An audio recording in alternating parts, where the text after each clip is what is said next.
Hola queridos amigos, nos encontramos también este año para ver juntos el Evangelio de Lucas, un Evangelio realmente extraordinario.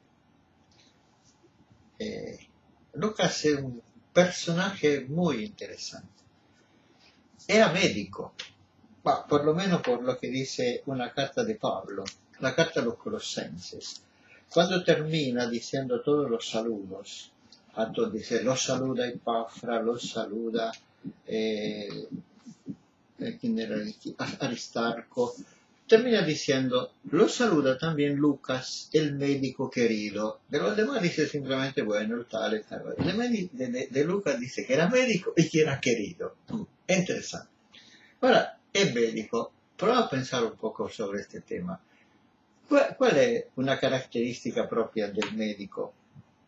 El médico es pragmático, es decir, las cosas están así como tienen que estar, pie sobre la tierra, no va detrás de teoría filosófica o de qué sé yo cuánto, el tipo ve, mira, observa el enfermo. Y querido, quiere decir que Pablo le tenía mucho afecto, porque también Lucas había entendido perfectamente bien el problema, ¿cómo se puede decir? La manera, el evangelio de Pablo. Pablo tenía su evangelio. En la carta a los Gálatas, una de las mejores, para mí es la mejor. En la carta a los Gálatas dice claramente, el evangelio que yo predico no lo ha aprendido de ningún hombre, ni de Pedro, ni de Juan, ni de Santiago, que eran las columnas de la iglesia. A mí no me lo ha revelado nadie. ¿Y de dónde viene este evangelio entonces? Bueno, de eso quedó en el misterio. Posiblemente Pablo, que tenía una preparación sobre el Antiguo Testamento extraordinaria, era fariseo de los pies de Gamaliel, como para decir, la universidad, cuando entendió el mensaje de Jesús y creyó en él, todo el conocimiento que tenía del Antiguo Testamento le iluminó la comprensión de todo el mensaje de Dios del Primer Testamento, del Intertestamento y del Segundo Testamento, el Testamento Nuevo.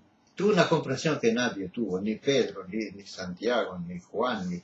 Juan, bueno, está por su camino, ¿no? Pero ciertamente Pablo, buen fariseo, se demostró como el que entendió el espíritu de la ley.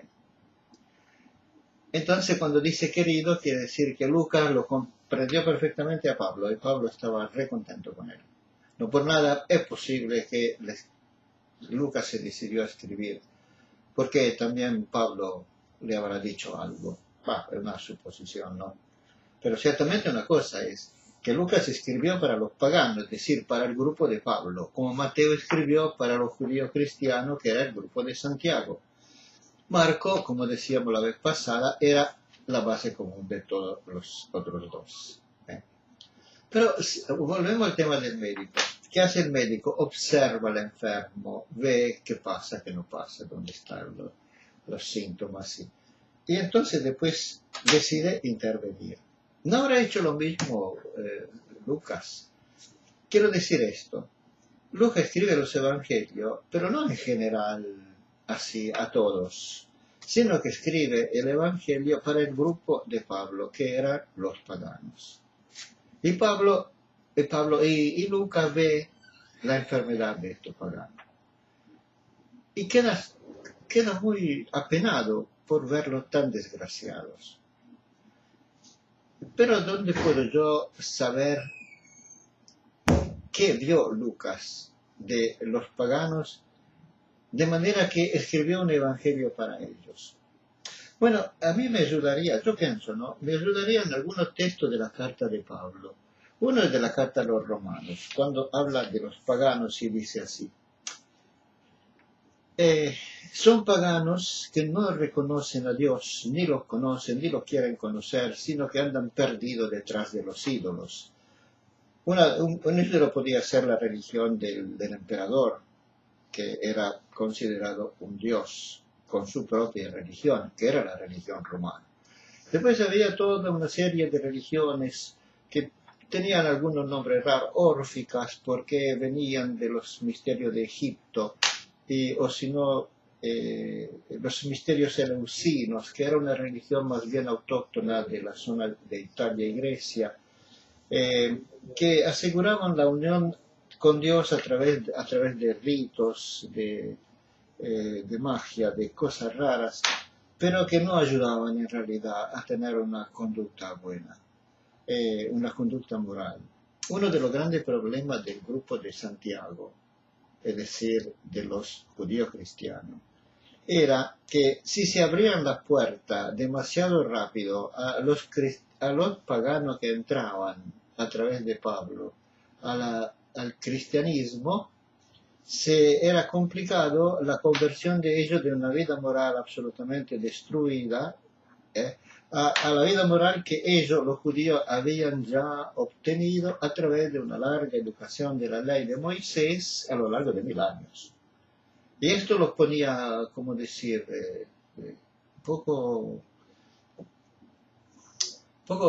contento de que entraran. Esto sería el tema. Lucas veía con Pablo que cuando predicaban a los paganos la figura de Jesús y los paganos la aceptaban y creían en él, después el Espíritu obraba en ellos los mismos milagros y cosas extraordinarias que se veían en los grupos judíos. El asombro de Pedro, cuando en casa del centurión ve que los siervos del centurión, el centurión y su familia, al recibir el bautismo, hablan en lengua, hacen milagros, tal cual como le había pasado a ellos el día de Pentecostés. Entonces dice, no, acá no hay ninguna diferencia. Ecco.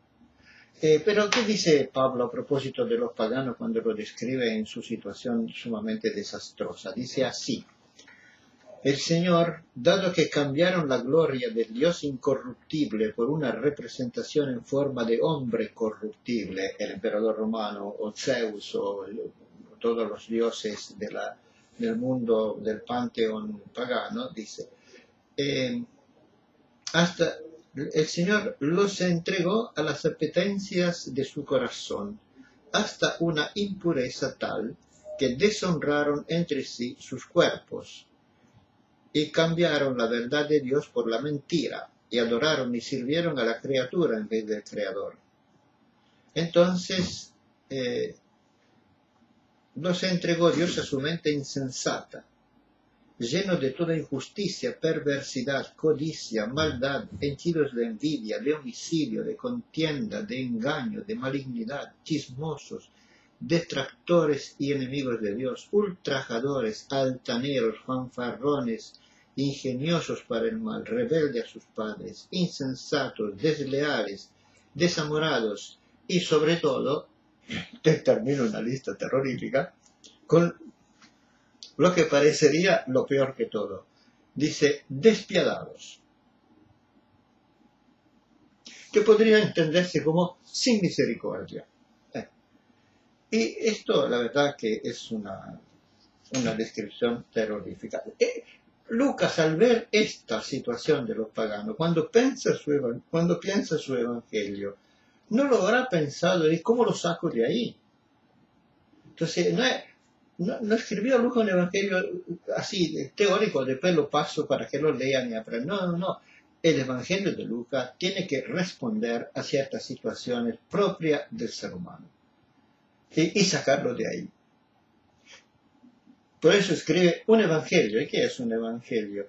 Un libro cuya lectura te pone en contacto directo con Jesús, que es la fuente de ese evangelio, y a través de la fe en él, ese libro, leyéndolo, te da la salvación.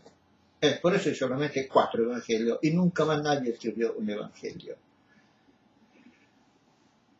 Después, otra experiencia de Lucas, pero esta vez entre los cristianos no era tan buena tampoco, porque él veía dentro de las comunidades cristianas que ciertas cosas habían quedado y que eran difíciles de superar. Y esto me lo describe siempre Pablo en la carta a los Gálatas, cuando dice, miren que hay obra de la carne y obra del espíritu.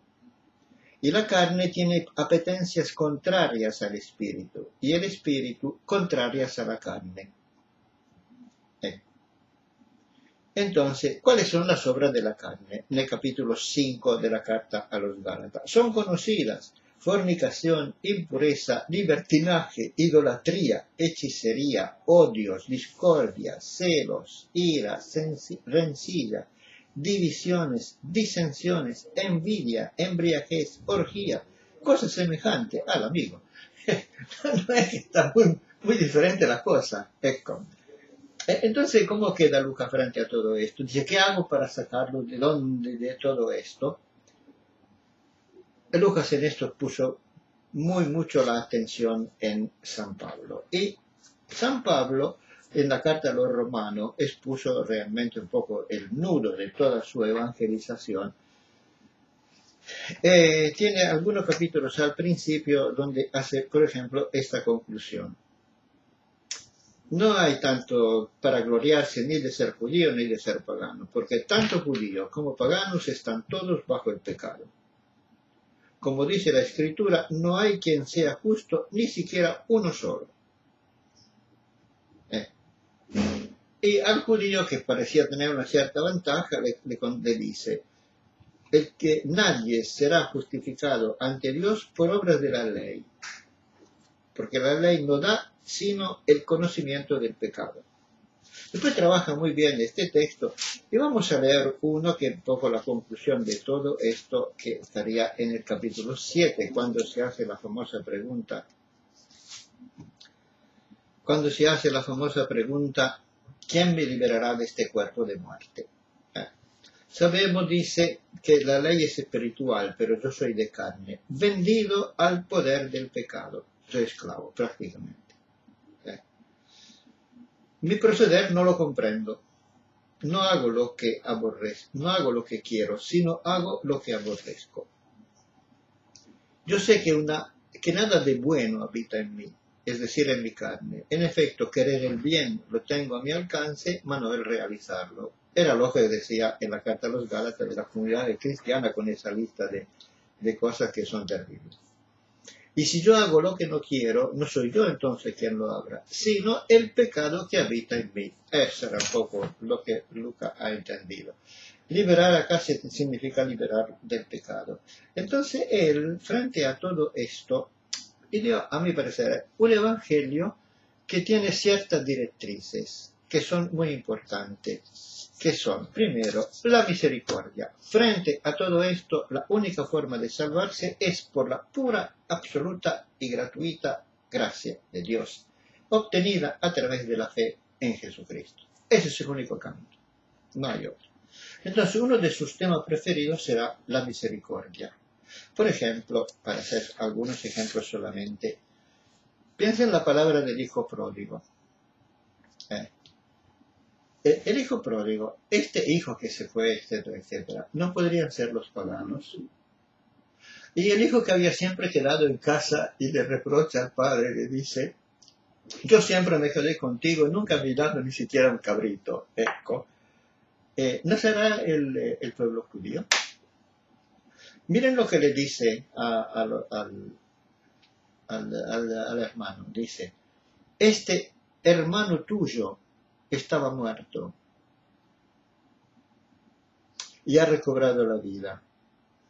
Y hablando de sí mismo, en relación a los paganos, dice, este hijo mío, los paganos, estaba muerto y ha resucitado. Entonces, el corazón del Padre es el único que puede dar la vida a uno y al otro. A uno recibiéndolo con amor después del desastre, y al otro convenciéndole que él es hermano y que su deber es aceptar a su hermano y quererlo. Otra cosa interesante es sobre este tema de la misericordia de paganos y de judíos, es el capítulo 7 de Lucas, cuando va a casa de Simón el fariseo, que lo había invitado a almorzar. Interesante una observación que hizo un amigo mío que dice, todas las veces que Jesús fue a casa de los fariseos invitados, ni siquiera tocó nada. A los pocos minutos ya estaba peleado y se mandaba a mudar. Sí, qué cosa. Y especialmente el caso de Simón es de novela, es clásico, porque entra y después Jesús le dice, a mí no me recibiste con un abrazo, no me lavaste los pies, no hiciste ninguno de estos actos mínimos que era de bienvenida a un huésped. Y bueno, este amigo mío terminaba pero diciendo, todas las veces que fue a comer con pecadores, el almuerzo seguía, horas charlaban todos, se reunían, no había ningún problema. Bueno, qué cosa, ¿no? Pero en Lucas, en el capítulo 7 de Lucas, en casa de Simón y el fariseo, justamente Jesús le cuenta una parábola. Y una parábola era, hay un deudor que le debía 500 denarios y hay otro deudor que le debía 50 denarios. ¿Quién es que le debía 500 denarios? Era los paganos. ¿Y quién le debía 50? Era el judío, ¿no? Sí. Y dice, al final, que 500 denarios es una suma infernal. El denario valía muchísima plata. Entonces, cuando termina diciendo, ves, esta señora que debía, que era pecadora, yo le perdono absolutamente porque en contacto conmigo se ha sentido amada.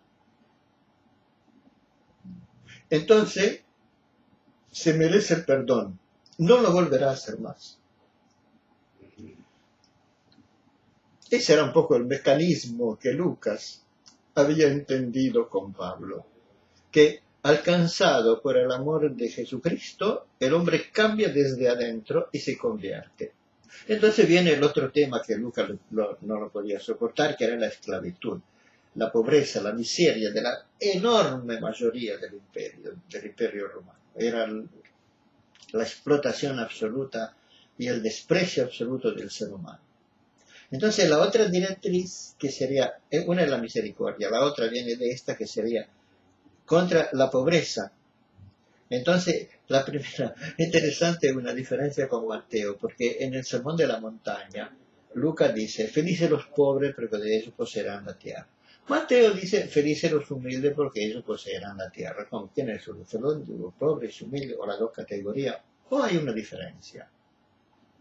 Si uno va al origen de la palabra humilde del Evangelio de Mateo, encuentra una palabra clásica del hebreo, es decir, Shafel es humilde, es bajo, es llano, es simple.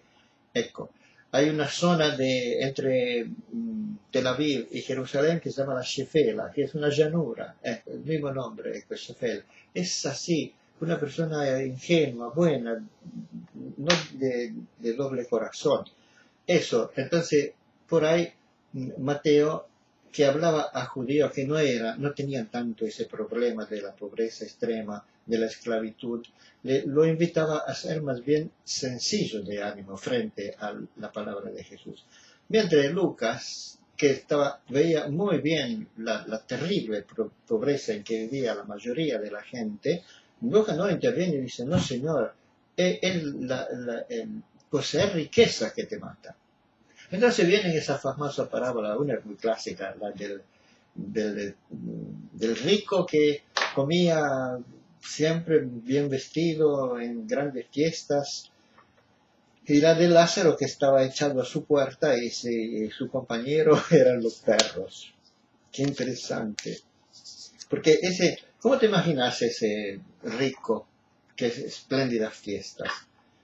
Yo me lo imagino como un tipo muy flaco, muy bien, que iba al gimnasio todos los días, que manejaba muy bien todos sus negocios y tenía plata y le ganaba muy bien, muy inteligente, muy capaz, estéticamente muy agradable.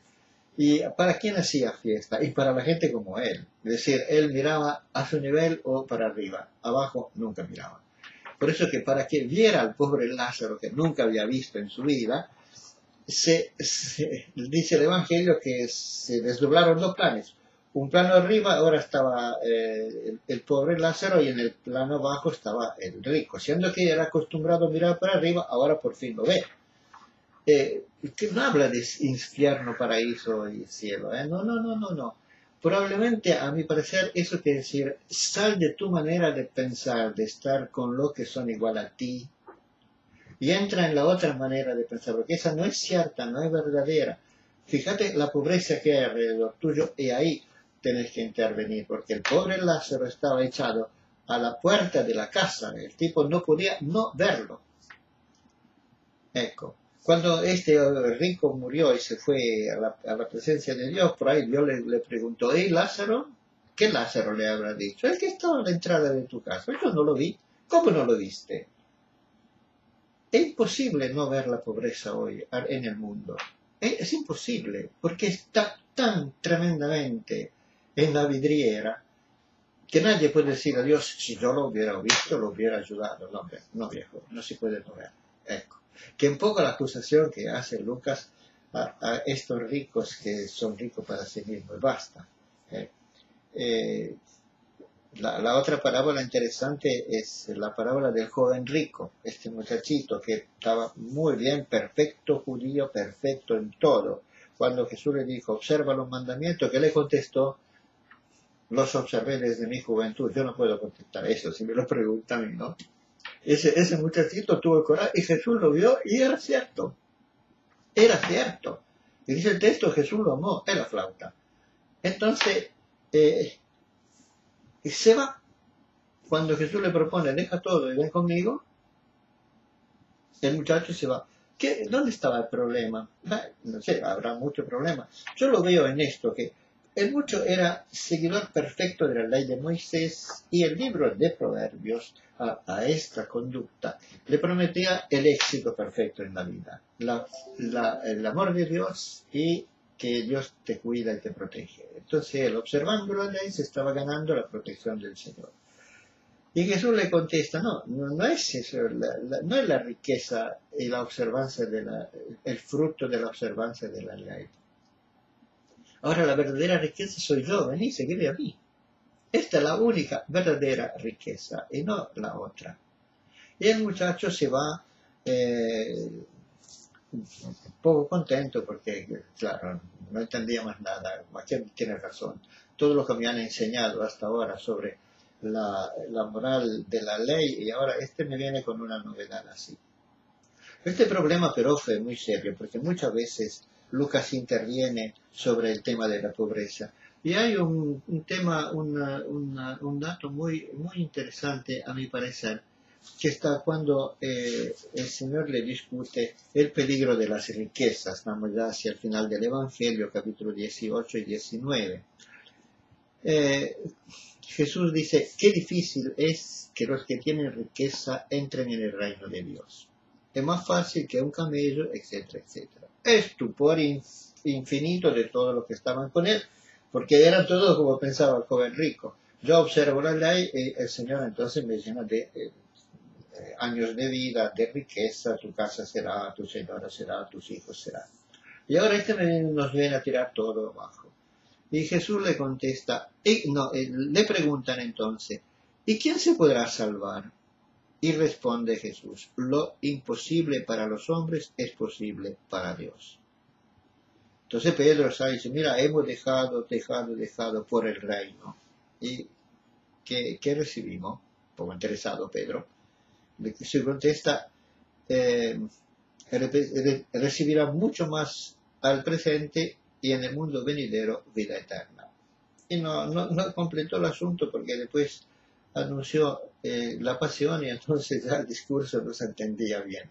Pero Lucas, astutamente, después de este hecho pone el hecho de Zaqueo, porque la pregunta era, ¿quién se podrá salvar? Y la respuesta de Jesús, lo que no es posible para el hombre es posible para Dios. ¿Quién le demuestra? Zaqueo, rico, restituye lo que había robado, le da a los pobres lo que queda y él quedó con su trabajo. Punto. Empezó a ser como cualquiera, vive de su trabajo. Entonces es posible que la riqueza no sea el sentido de la vida. Y esto entonces es el mensaje de Lucas cuando dice, es posible para Dios. ¿Y cuál es posible para Dios? Y acá viene la tercera gran línea del Evangelio de Lucas, el Espíritu Santo. Ecco. El Espíritu Santo es el que obra el cambio dentro del corazón del ser humano y lo va haciendo a través de la fe en Jesús más hermano de los demás. Y el Espíritu Santo en el Evangelio de Lucas aparece por muchísimos lados, empezando del primer capítulo, con la concepción virginal de María, Simeón, la mamá de Juan el Bautista. El Espíritu Santo ahí domina la escena. Y hay un texto que es muy lindo cuando Jesús, hablando de esto, nombra al Espíritu Santo de otra manera, porque dice: Jesús, lleno de gozo en el Espíritu Santo, dijo: yo te bendigo, Padre, Señor del cielo y de la tierra, porque has ocultado estas cosas a sabios e inteligentes y las has revelado a los pequeños. Tal ha sido tu beneplácito. Todo me ha sido entregado por mi Padre. Nadie conoce quién es el Hijo sino el Padre, y quién es el Padre sino el Hijo, y aquel a quien el Hijo se lo quiera revelar. ¿Quién es este aquel? Los pequeños que nombraba antes. ¿Quiénes son los pequeños? Son los simples de Mateo, los chafés, los que son simples de corazón. Son los que en el Evangelio de Lucas son los pobres. Ecco. Lázaro, que estaba tirado a la entrada del hombre rico y que ni siquiera lo tenía en cuenta.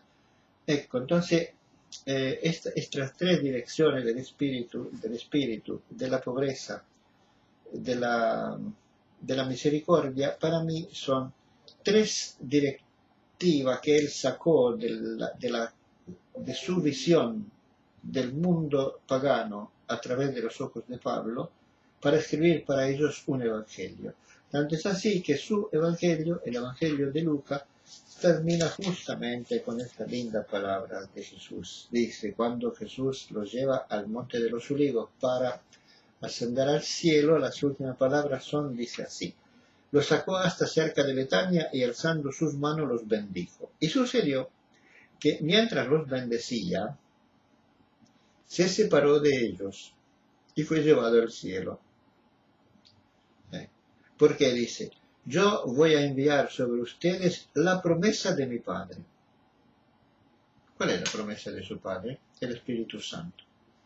Entonces, la última palabra de Jesús en el Evangelio de Lucas es la seguridad de que el Espíritu Santo viene, se apodera del ser humano, lo transforma interiormente y así de a poco va construyendo a lo largo de los tiempos una sociedad nueva. Por eso el Apocalipsis, ese libro tan interesante, el capítulo 21, al final de toda la Biblia, dice esa famosa frase que es siempre linda y que es la base de toda nuestra esperanza. Dice: vi un cielo nuevo y una tierra nueva, porque el primer cielo y la primera tierra desaparecieron y el mar no existe más. El mar, esas aguas primordiales que Dios había dominado cuando creó el mundo, esas aguas primordiales que eran el faraón, que son los imperios asirios, el imperio romano, todos los imperios de la tierra. Hoy le darán otro nombre: el imperio del capitalismo, el imperio de la tecnología, el imperio del narcotráfico. Todos estos son misterios tenebrosos que están representados en el mar y que Jesús camina sobre ese imperio. Cuando camina sobre las aguas, la domina. Ecco. Y dice: y entonces aparece una ciudad santa, una nueva Jerusalén, es decir, una sociedad humana santa, obra del Espíritu. Por eso nosotros luchamos a través de todas las posibilidades que nos ofrece la historia. En la democracia tenemos un amplio campo de intervención, donde aparece de todo, como estamos viendo en Argentina en este momento histórico, que es muy interesante, en donde se ven fuerzas que tiran por todos los lados. Y sin embargo nosotros somos optimistas a través del espíritu, porque el espíritu va construyendo con fatiga en el tiempo, pero sin falta y con la seguridad del éxito, este cielo nuevo y tierra nueva que el Apocalipsis me presenta. Bueno, espero que más o menos quedó algo así como un punto de vista sobre el Evangelio de Lucas. Hasta la próxima vez.